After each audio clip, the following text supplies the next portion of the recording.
Hello there guys, and welcome back to our car modeling tutorial. And today in this episode, what I think we will do, apologies for the squeaky chair, what I think we'll do is let's make a start on this rear portion here. We already have all the meshes that we would need. We may need to do a bit more combinations of these when we get around there, which is a little bit frustrating because they're quite annoying to put together. But let's have a look around the back. So in the last episode we got the glass done, we added this spoiler. I haven't yet in between episodes fixed the issues here that I said I was going to do, just a little bit of waviness and stuff, but I will get to that at some point, and then I'll let you know what I did to actually resolve it.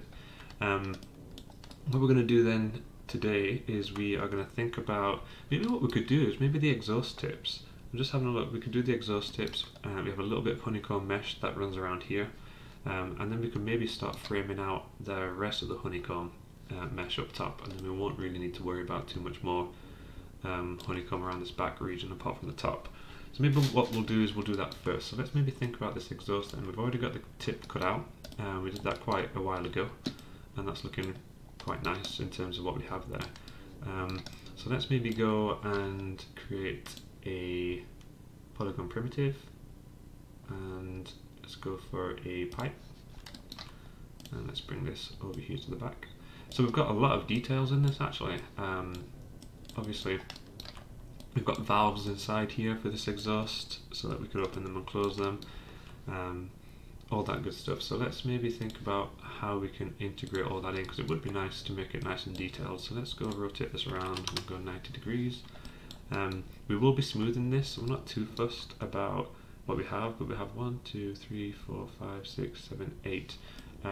We have 8 extras inside this, like 8 little details. So we'll want to make this divisible by 8, so maybe we'll crank it up to 24.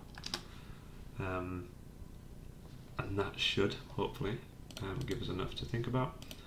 And then obviously when we smooth it off, it'll look a lot better. So let's go into our back view, and we'll go down here. Let's think about our thickness. So let's get it into place here.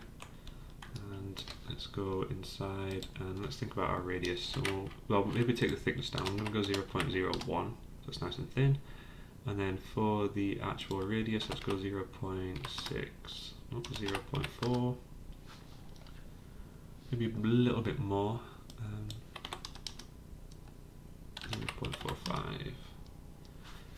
That looks like it should be good. We do need to make sure it will fit inside of our bit here, and that won't, so maybe we'll go 0.43.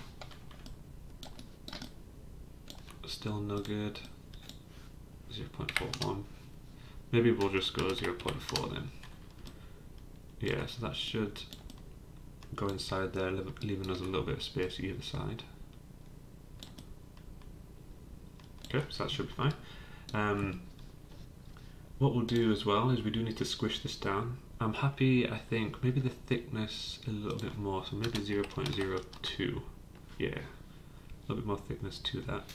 And what we'll do is let's squish this down so it's roughly the correct orientation. I'm going to do that using my main view, just in case there's a little bit of a discrepancy between my diffuser and the actual blueprint. So let's take that in over here. So we see we've got some space